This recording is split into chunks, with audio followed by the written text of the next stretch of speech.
Peace and blessings, y'all. Good morning.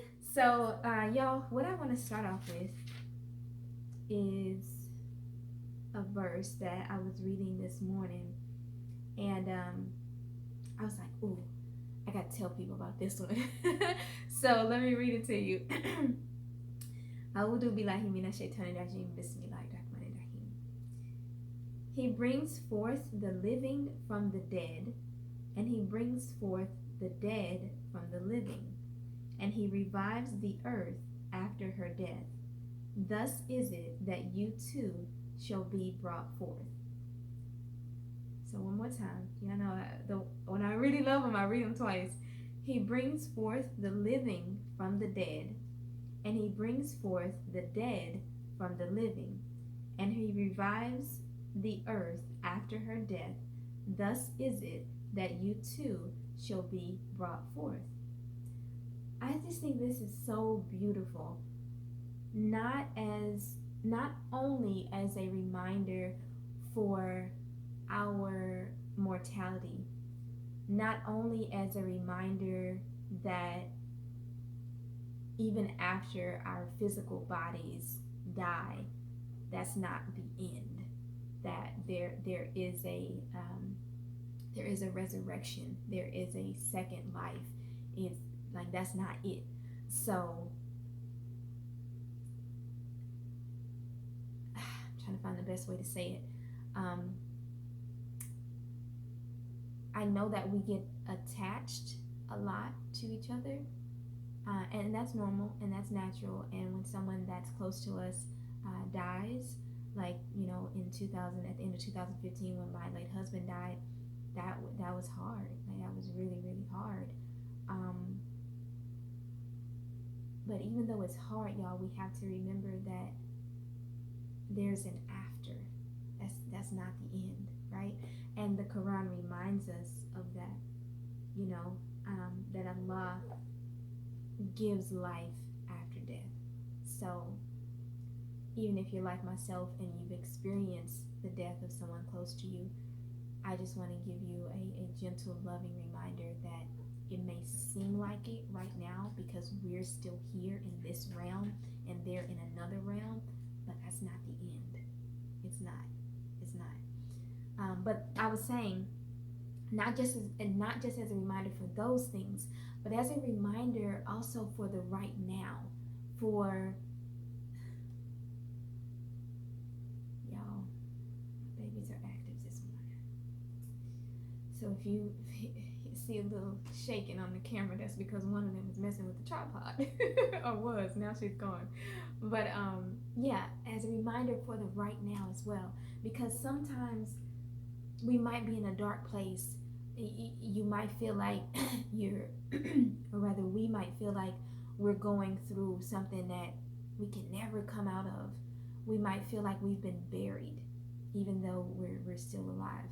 But remember, and I think I saw this on Instagram or Facebook somewhere, but remember that the seed has to be buried and has to be in darkness in order for it to grow, right?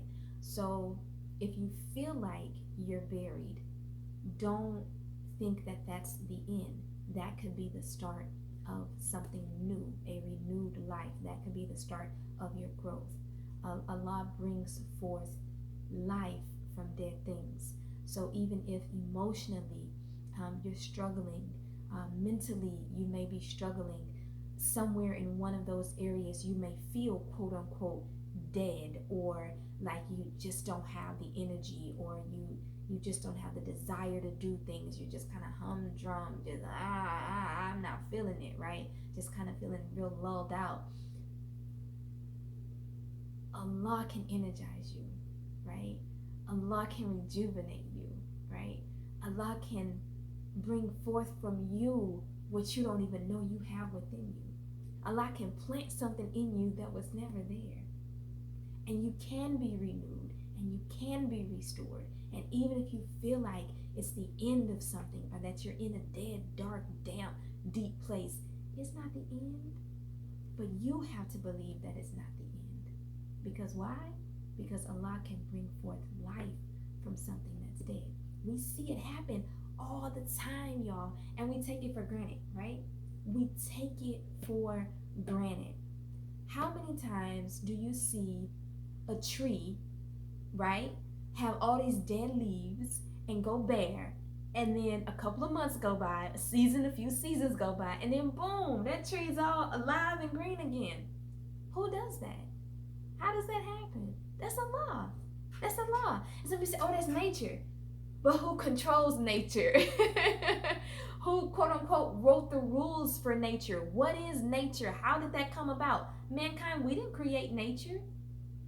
Allah has control over that. All of the systems of the entire world, of the whole universe, everything that we see all the time that we take for granted and that we try to understand, we try to define, but all in all, y'all, that's Allah. Like, okay, that is Allah. Allah is omnipotent. He has power and control over all things. Allah is the creator.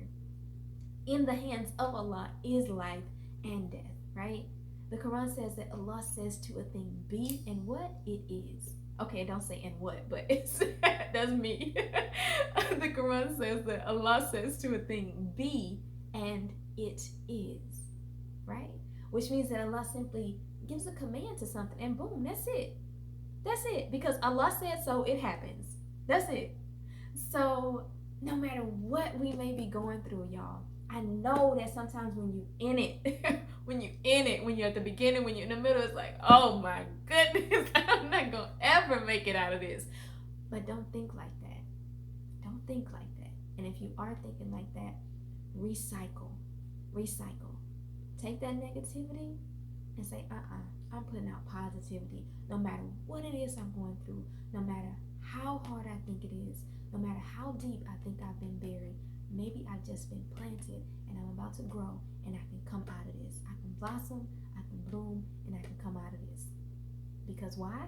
What I just read to you, right? Reminder, Allah brings forth life from dead things, okay? And you can, like I said, it's literal. Well, like I explained, the first way is literal, but then it's also figurative, you know? So just a reminder.